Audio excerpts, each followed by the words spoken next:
Nabasa ko na isa sa namusog kung sa Bisaya pa, si former Governor Chavit Singson.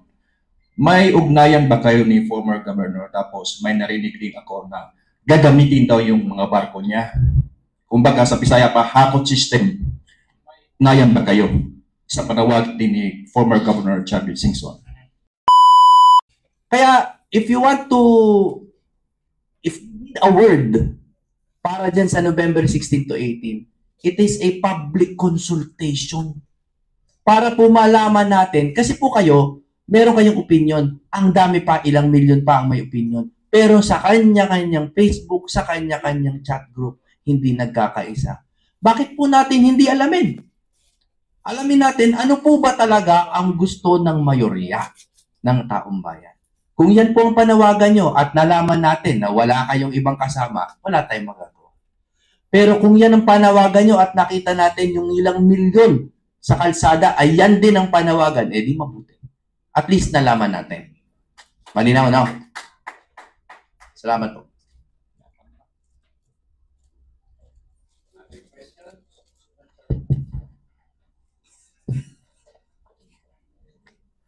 Good morning po.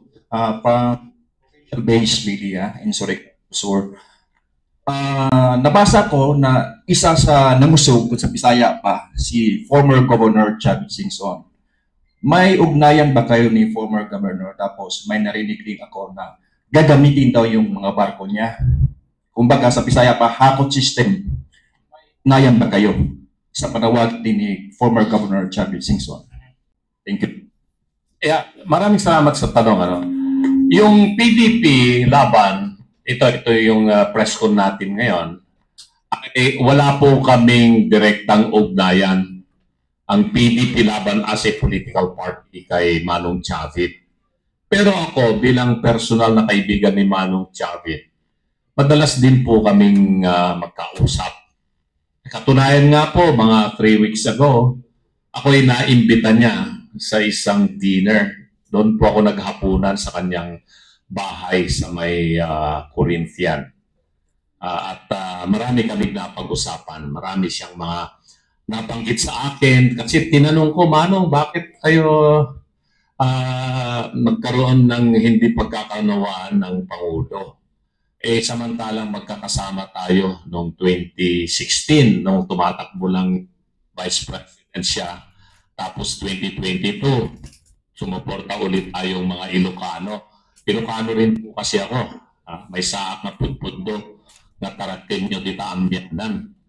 Pero sabi ni Manong Chavit, pininto niya sa akin yung mga kadahilanan. At naiintindihan ko yung posisyon ni Manong Chavit. Hindi ko alam kung ano yung partisipasyon ni Manong Chavit dito sa gaganaping mga pagtitipon mula sa 16, 17, 18. Kasi nung nagkausap kami 3 weeks ago, wala pa itong napipintong malawakan at mahabang pagtitipon. Pero sa naririnig ko, siguro sabihin natin marites ito, ay magpapakain siya. Yun ang narinig ko. Magbibigay siya ng tulong para pagkain at inumin ng mga tao na dadalo sa pagtitipon doon sa Luneta at saka dito sa People Power Monument. Kasi malapit lang yung bahay niya dyan sa lugar na yan. So sigurado ako knowing si Manong Chavit ay magbibigay siya ng mga ganyan, suporta, pagkain, tubig, na madalas naman po niyang ginagawa yan kahit na sino po yung manghingi sa kanya kung may mga ganitong mga pagtitipon. Yung tungkol sa kanyang pagpapagamit niya ng kanyang mga sasakyan, kung meron man siyang barko, hindi ko alam kung marami siyang barko, kung meron, o aeroplano, o kaya kung ano man para sa hakot, o kaya yung mga bus, hindi ko rin po alam yan. Wala po kaming ugnayan patungkol po dyan. So, ang alam ko rin, at hindi ito marites, ito ay impormasyon, ay marami po sa ating mga kababayan sa probinsya. Doon lamang po sa ating probinsya sa Pangasinan, marami po mga lumapit po sa akin na gusto po nilang dumalo sa pagtitipon sa Kamaynilaan sa November 16, 17, 18. At naghahanap sila ng pwedeng makatulong para sa kanilang transportation expense. So marami po yan. So hindi lang sa Pangasinan yan. Kasi iba't ibang mga probinsya. Lalong-lalo na dito sa Luzon. Marami rin po ako mga kaibigan sa Visayas at Mindanao na talagang sasagyan nila na pupunta rito sa November 16, 17, 18. Kung paano sila makakarating po rito ay di ko rin po alam yung detalye niyan. Pero sa aking social media account, sa aking messenger, sa Viber, sa mobile phone, ang dami kong nare-receive ng mga text at nanghihingi ng suporta ng tulong. Makarating lamang po sila dito sa Maynila. Dagdag lang ako, siguro dapat yung administrasyon hindi na masamain kung sakaling mayroong pagkain na pinadala si Chavit Singson. No? Kasi alam ko na 21, pati yung mga Katoliko at liberal na mga makakaliwa ay nakakain ng kanyang bas na kanyang na palugaw. No? Ang lang natin dito sa gawain na ito, dapat tayo mismo ang pupunta. Kasi, kumbaga, sa kanya, bukal sa kanyang kalooban na pag nakita niya mayroong mga gathering na maraming tao ay nagpapadala siya. So, wala naman niyang kulay si Chavit Singson kapag merong mga gathering, meron siyang pinapadala talaga na palugaw, no? And ito lang yung gusto din naming susugan, kasi sa katanungan nga, like you, galing ka sa Surigao, yung bakit yung mga ay gustong pumunta sa Metro Manila para sa rally na ito? Because it is only Metro Manila who has not really shown the kind of indignation against corruption na gusto nating makita. In fact, nakita nyo sa pinaka-latest,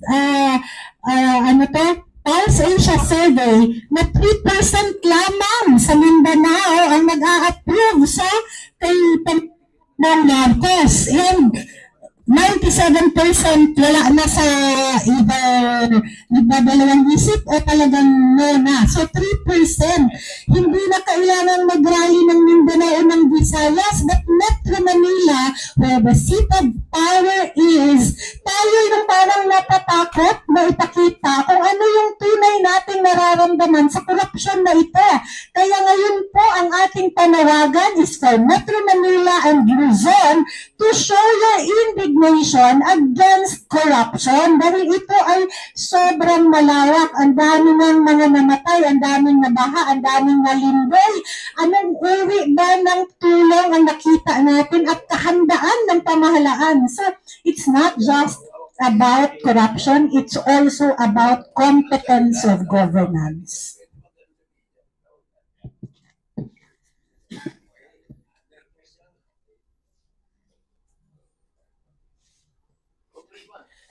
Good morning po. I'm Ryan po from Abante Radyo.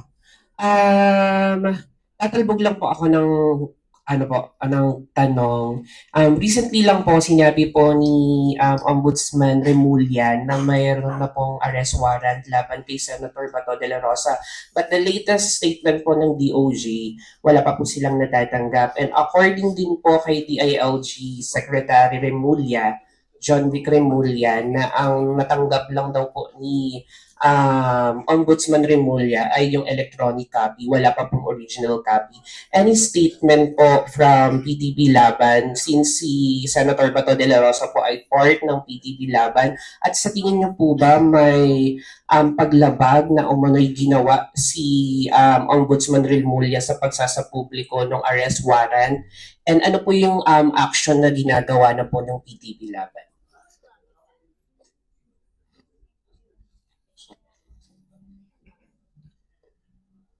Napaka-gulo na po ng mga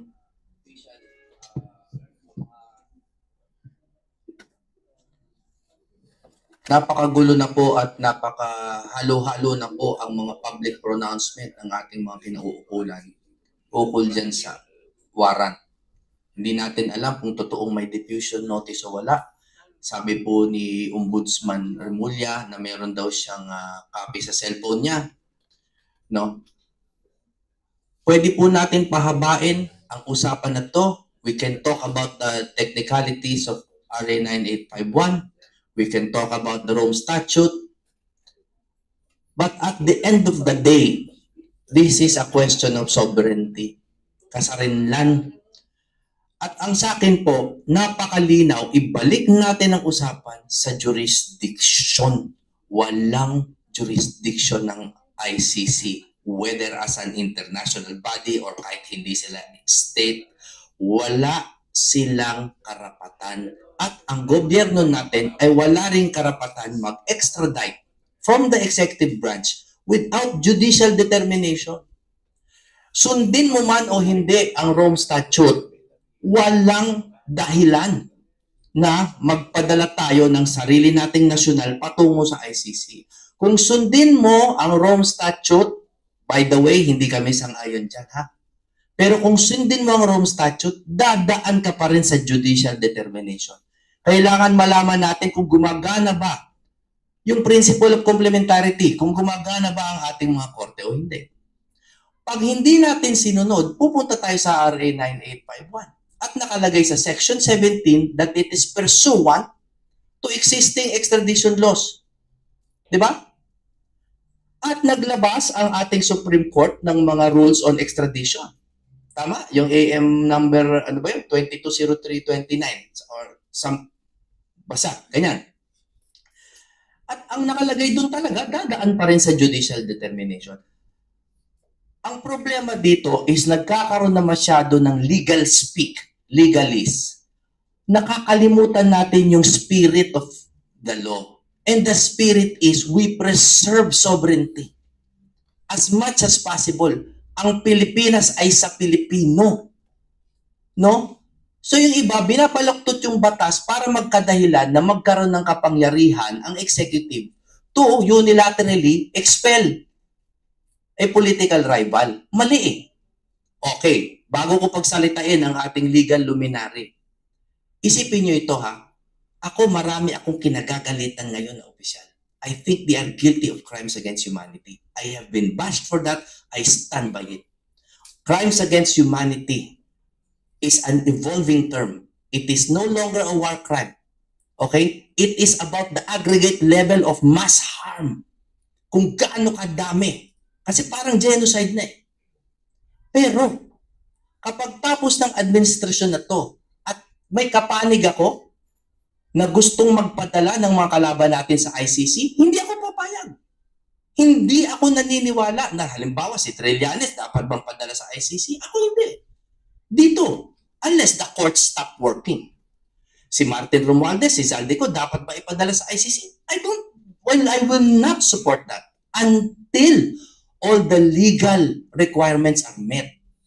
Na they prove jurisdiction and we prove na hindi gumagana ang mga korte natin. So that warrant for me, hindi, it's a distraction. And I think everyone here knows, alam ninyong lahat, na nung pinakulong si Pangulong Duterte, meron kasing issue. Tama, may issue sa budget. May issue doon sa kay Paulo Tantoco, rest in peace. Tama? O ngayon, meron na namang ganitong malaking rally, meron na namang ibang ipahuhuli. It's right in front of our faces. So as a final statement, nananawagan po ako sa mga mabubuting tao pa sa loob ng administrasyon. Maglaban po tayo sa politika, pero wag po natin isuko ang ating common goal of preserving Philippine sovereignty. Yeah. Konting dagdag lang, nasabi na ni Attorney Jimmy yung legal premises tungkol sa Rome Statute o ito yung tratado na nagbuo ng International Criminal Court at naging membro po ang Pilipinas, then eventually nag-withdraw. Gusto ko lang bigyan kayo ng konting impormasyon sa kasaysayan nitong Rome Statute na ito. Matagal po yan na pinag-usapan ng mga bansa hanggang makarating sa atin sa Pilipinas at maraming mga pumapabor na tayo ay maging kalahok o kabahagi ng Rome Statute na ito.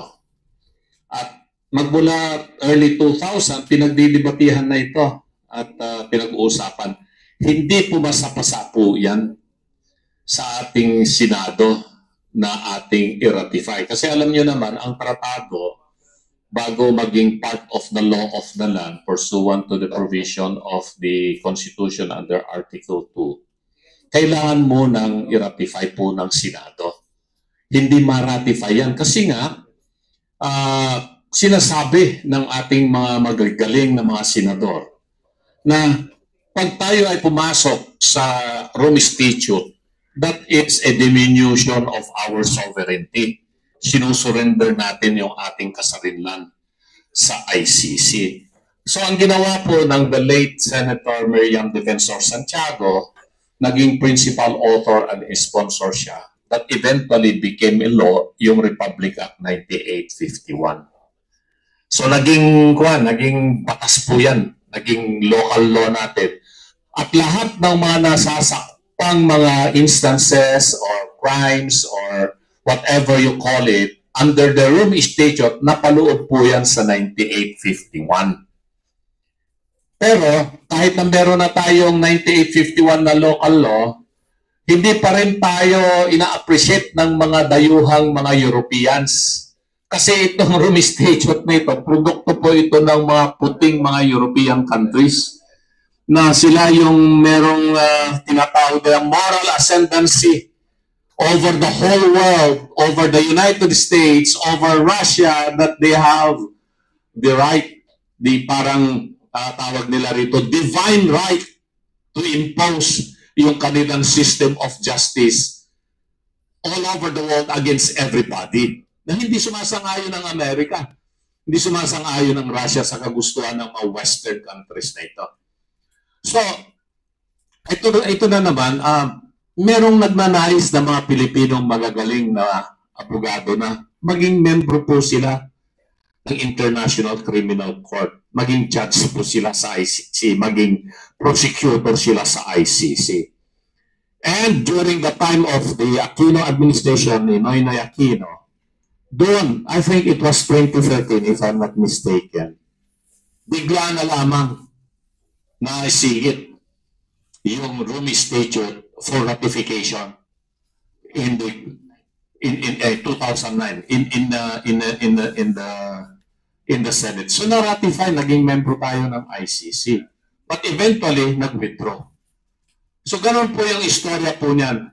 Pero ako malinaw sa akin na hindi natin kailangan yung Rome Statute na yan para i-apply natin sa ating mga kababayan na may pananagutan or whatever crimes against humanity, genocide, etc., etc. Pwede naman nating panagutin sila rito sa ating bansa kasi may sapat tayong mga batas na umiiral dito. In place naman yung prosecutorial service natin. Andiyan naman yung ating mga korte.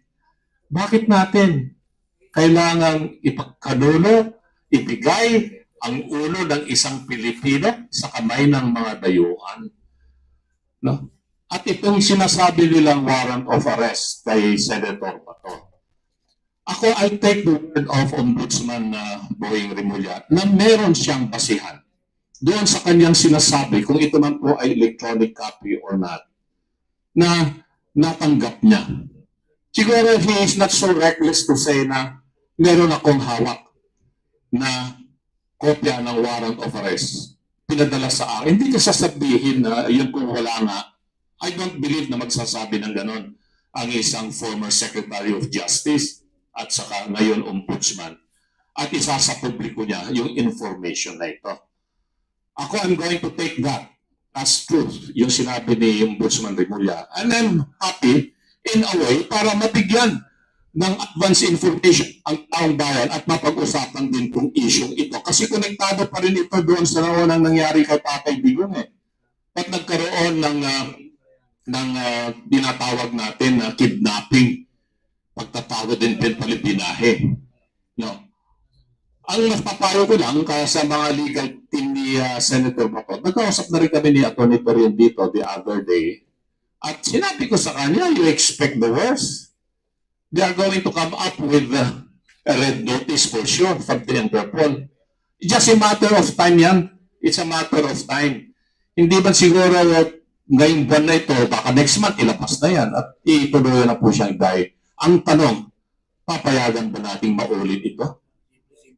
papayagan ba natin, despite na meron ng bagong extradition rules na nilabas ng Supreme Court in relation to the provision of Republic Act 9851, Section 17, and in accordance with our existing procedure under the rules of court, niliwanag na po yan ng ating Korte Suprema. At masaya rin ako sa naging pahayag ni Executive Secretary Persamin, a former Chief Justice of the Supreme Court, that if and when that warrant of arrest against Senator Bato will be warded to our Department of Foreign Affairs, which is supposed to be the agency that will have first crack on this, na hindi may iso-surrender or aarestuhin ka agad si Senator Bato at tapos iso-surrender sa DAEG without the intervention of our courts. Hopefully, sundin po nila ito. Pero, ito lang ang criticism ko dyan. The timing of coming out with this kind of information and made public when in reality there is no yet official communication and in a hard copy that is delivered by the ICC to the Department of Justice or to the Department of Foreign Affairs, and there is no notice yet by ICC to the Interpol for the issuance of whatever legal notice, red notice or whatever. I think it is done in order again to cover up this burning issue of corruption in flood control para ma-divert na naman yung atensyon ng taong bayan. That is the only thing na nakita kong negative dito.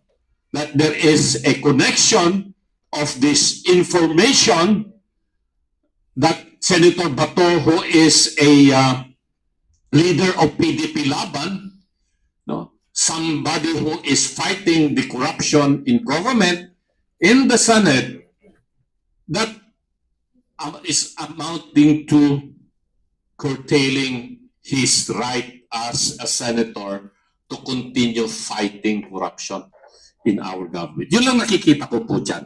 So whether or not magkakaroon ng arrest warrant, hintayin na lang natin yan. It's a matter of time. Sabi nga ni Vice President Sara Duterte, advice niya kay Senator Bato, you better be prepared. It's gonna happen anytime soon.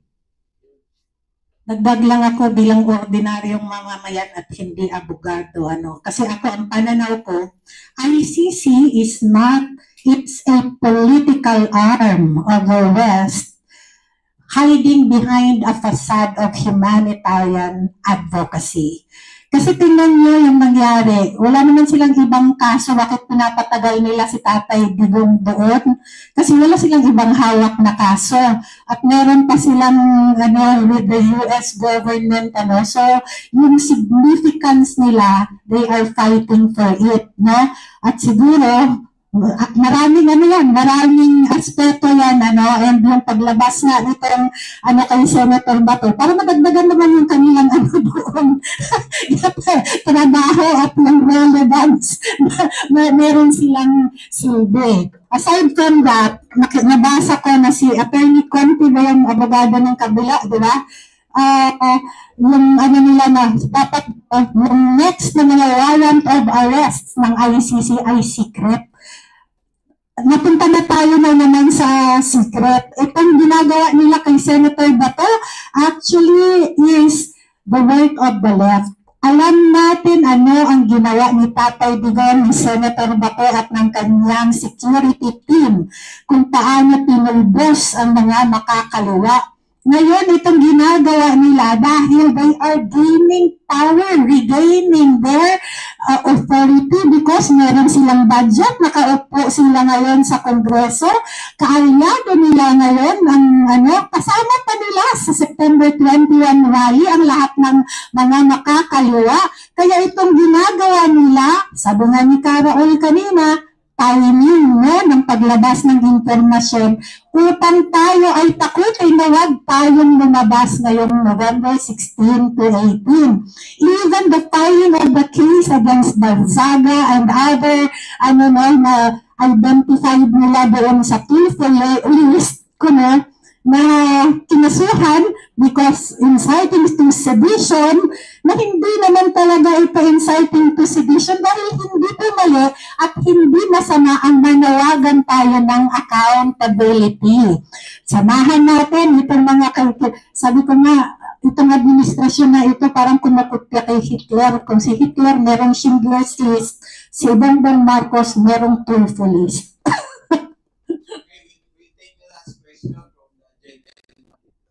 With a handsome gentleman. Yeah. Magandang umaga po sa inyo, attorney, madam. Ako po si Edta ng DWTR 96.7 FM at the Prime News TV. TV na, Jagi pa. Dating pa lang, nakita niyo naman, talaga is not wrong.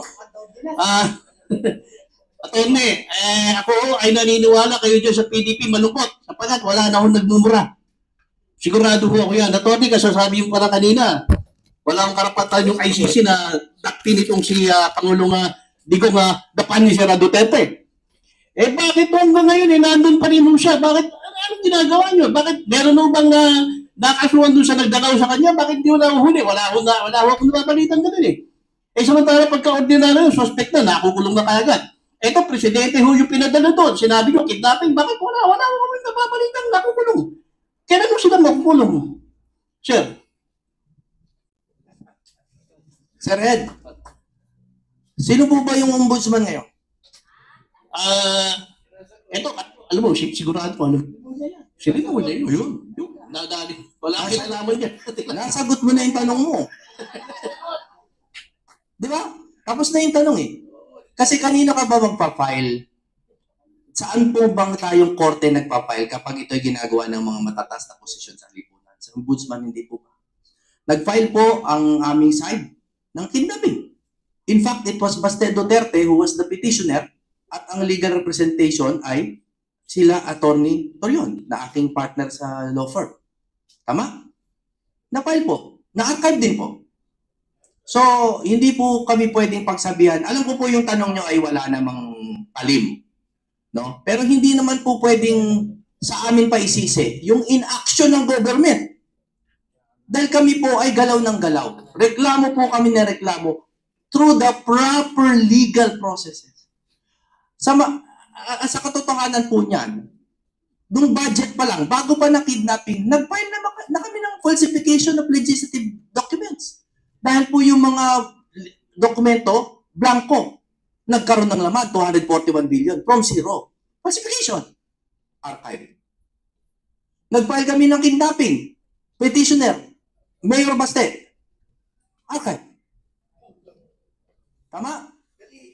Anong gagawin natin? Yun po, kaya nga po, ang tao ay nagre-resort sa kalsada. Because this is the last resort that is still legal. Attorney, di ba meron tayong batas ang kapangyarihan ng tao? Ba't di natin gamitin yung people's arrest? Kaya nga po tayo nandito dahil sa November 16, ina-announce natin yung people power na gagawin natin. Tayo po ay mananawagan. Dahil po, ginawa na nga natin ang lahat. Yun po ang totoo. Ginawa na natin ang lahat. We did everything to the proper legal mechanisms. At wala pa rin nangyayari. Maraming salamat. Alam ko po, taus-puso yung tanong ninyo. Alam ko po na ito yung hinihintay ninyong sagot. Sinasagot ko po. Nililinaw ko po sa lahat na nakikinig. Ginawa po namin ang lahat para pauwiin si Pangulong Duterte. Pero wala po tayong magagawa because fait accompli. Nagawa na Nadala na siya doon. Wala na sa saklaw ng Pilipinas. Kaya nga bago nun, ginawa din nila Atty. Torion ng lahat para pigilan. Si Atty. Lambino nga ay naakusahan pa na nagbibigay ng maling impormasyon. Kasi nga, di ba, mayroon ng balita na lalabas na yung TRO. Biglang ewan ko na kung ano nangyari. Nagkamali-mali ang mga chinismis sa amin. Lahat naman kami desperado na magkaroon ng TRO dahil mahal natin si Pangulong Duterte. Hindi lumabas yung TRO. Pero we tried. We tried. Nasa frontline si Atty. Lambino, nandun siya. Nag-iintay sila ng TRO, walang dumating. Tama? We did everything that we could do. This is our last act. And it is still legal.